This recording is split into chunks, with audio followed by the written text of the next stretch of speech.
I am Alara Finch, and I am 37 years old. The morning I left for my business trip, nothing felt dramatic. That's the cruel part about betrayal. It doesn't announce itself with thunder or warning signs. It slips into ordinary moments, disguises itself as routine, smiles at you from across the kitchen table, and waits until your back is turned. That morning, I stood in front of the bathroom mirror adjusting my blazer, rehearsing figures in my head, mentally preparing for the biggest deal of my career. My husband, Marcus Hale, leaned against the doorframe watching me the way he always did.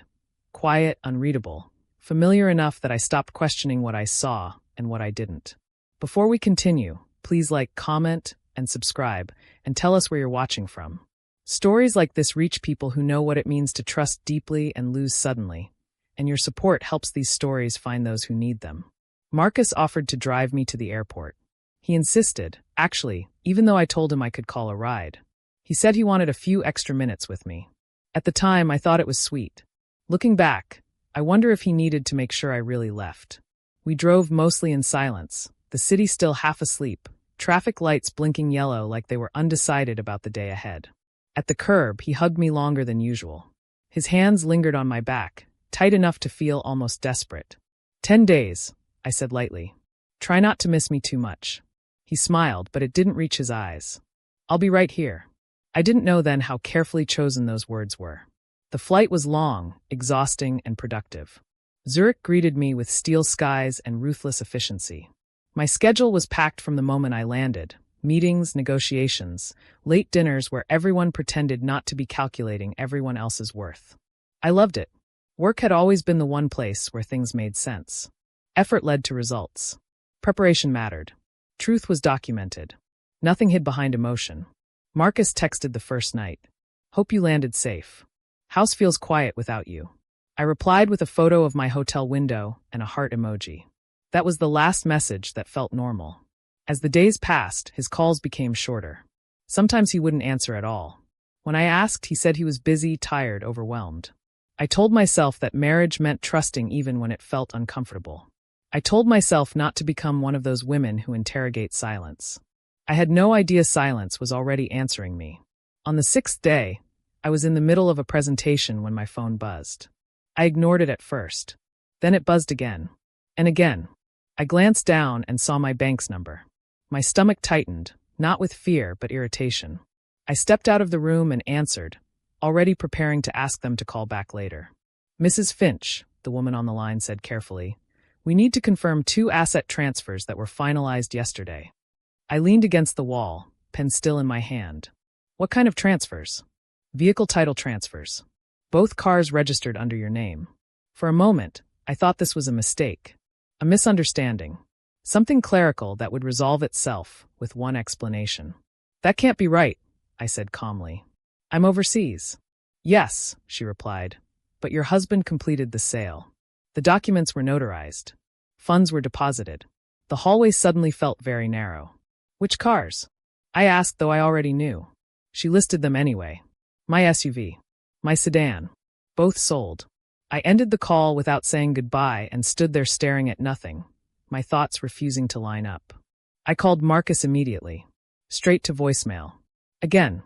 And again. I sent a message asking him to call me. Then another. No reply. That was the moment something inside me shifted. Not into panic, but into clarity. People don't sell things that don't belong to them by accident. I left Zurich that night. The flight home felt unreal, like I was traveling back into a life that might no longer exist. I replayed every conversation from the past year, searching for clues. His sudden interest in paperwork. The way he'd asked casual questions about my accounts. The power of attorney forms I'd signed years ago without a second thought.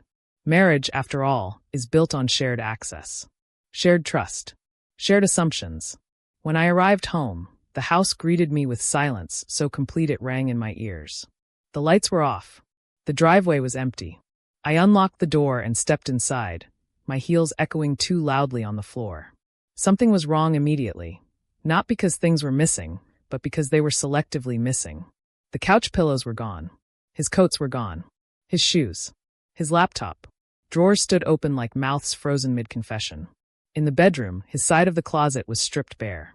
Mine was untouched. Almost respectfully so. On the kitchen counter sat a single envelope. I opened it slowly. Elara, I didn't plan for it to happen this way. I've been unhappy for a long time. I need to live honestly, even if it hurts. Please don't try to find me. I hope one day you'll understand. No signature. No apology. No explanation for the theft. I sat at the table for a long time after reading it, the letter trembling slightly in my hand. Not because I was crying, but because my body was processing something my heart hadn't caught up to yet. He didn't just leave. He prepared. Over the next few hours, the truth unfolded in pieces. My email showed password reset attempts.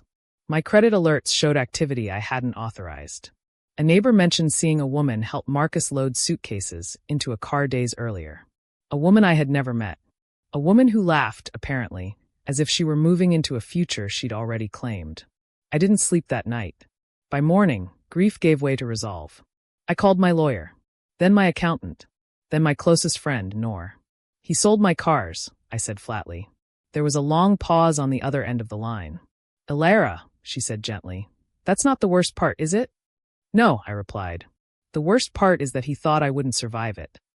I stood in the living room later that afternoon, surrounded by evidence of a life interrupted. Marriage photos stared back at me from the wall, frozen smiles mocking the present. I took them down one by one and placed them face down on the floor. Not in anger. In acknowledgement. The woman I had been before this trip believed in patience. In fixing things quietly. In loyalty even when it cost comfort. The woman standing there now understood something new. Betrayal isn't loud. It's calculated. And it always underestimates the person it leaves behind.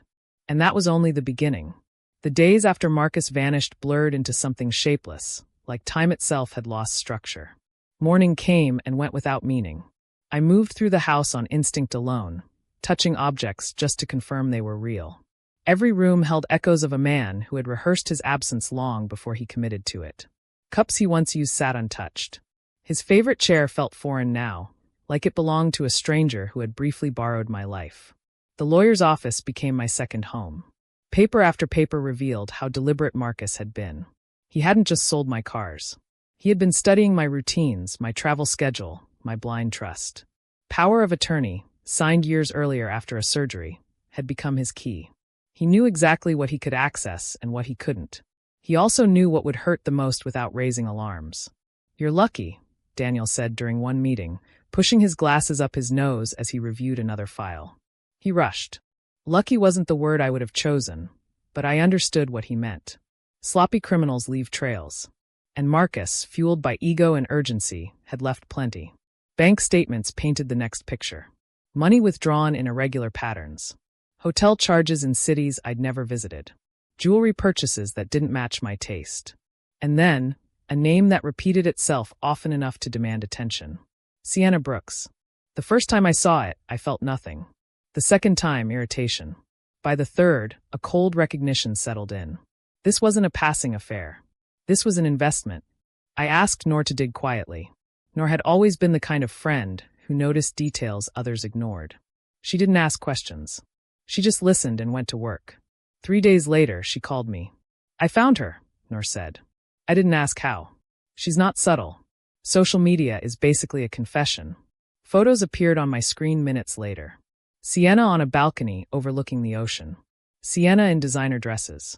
Sienna holding champagne glasses beside men who looked proud to be temporary.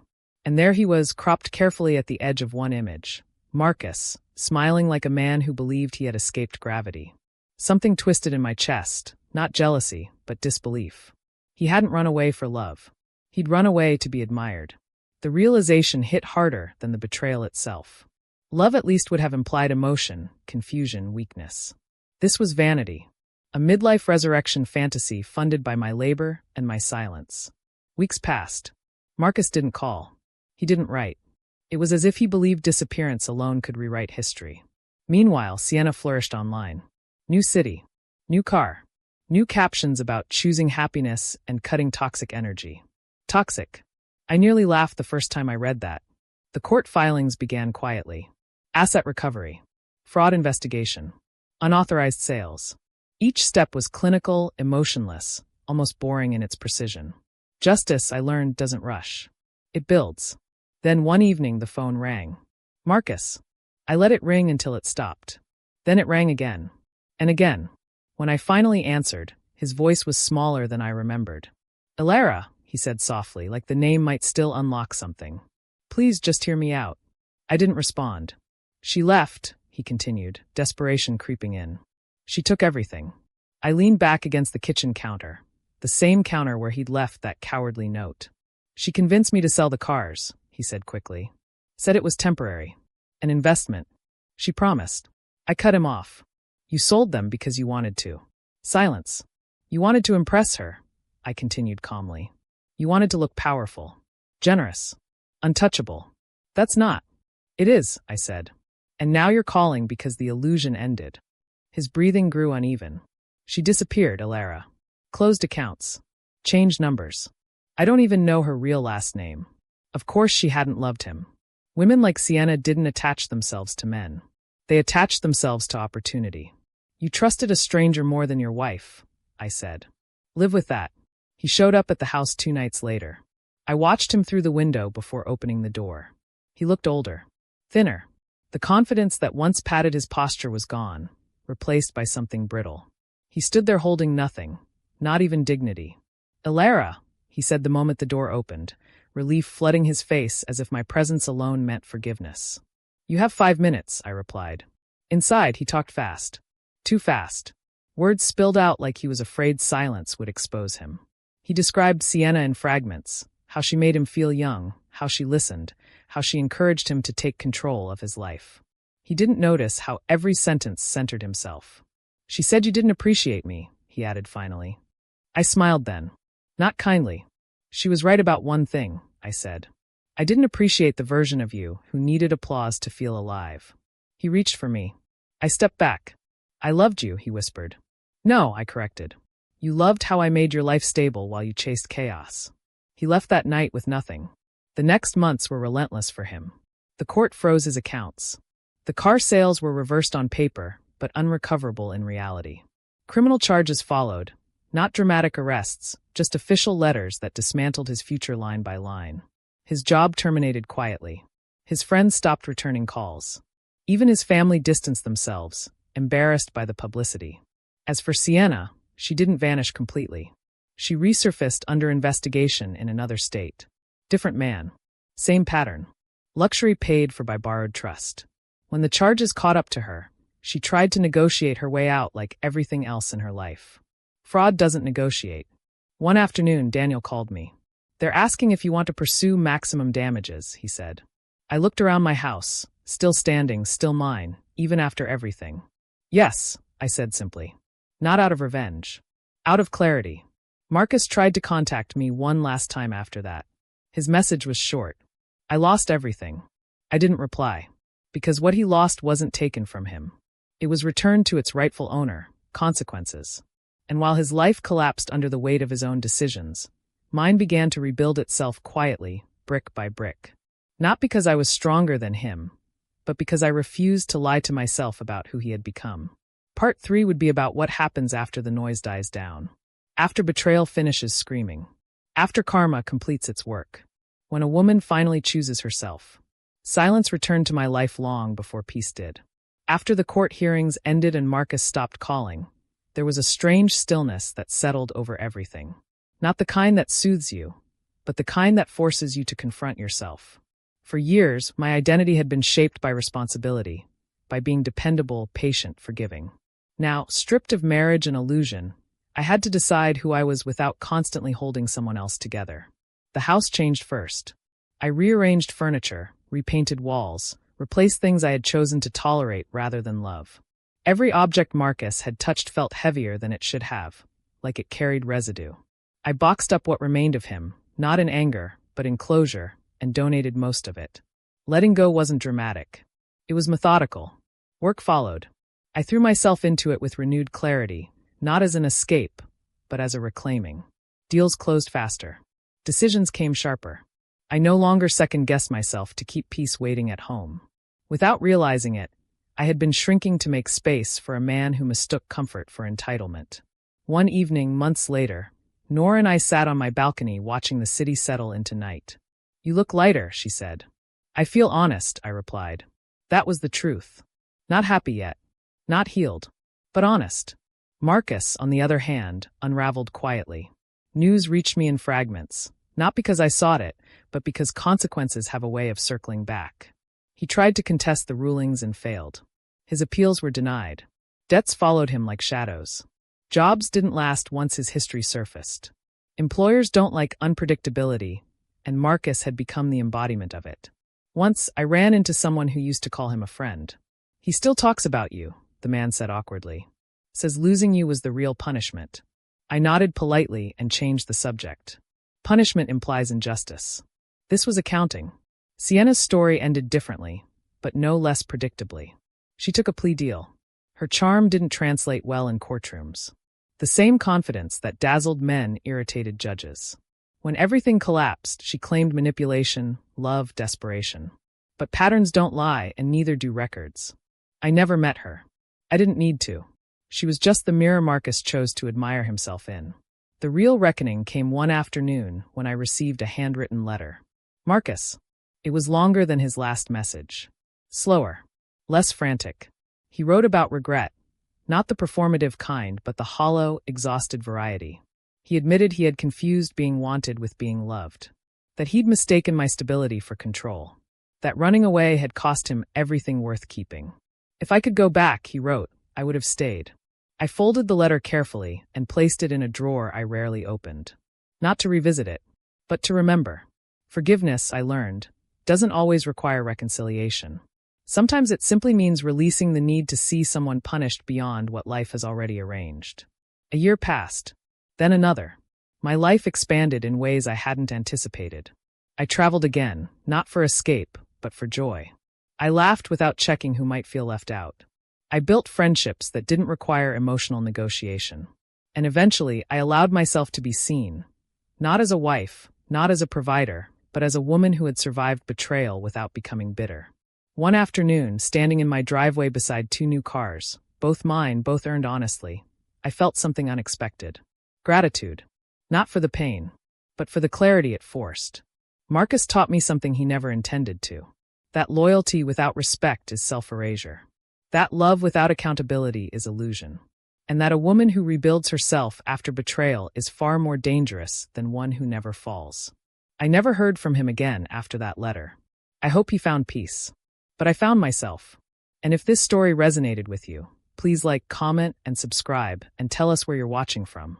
Your voice matters, your story matters, and somewhere out there, someone needs to hear that betrayal does not get the final word.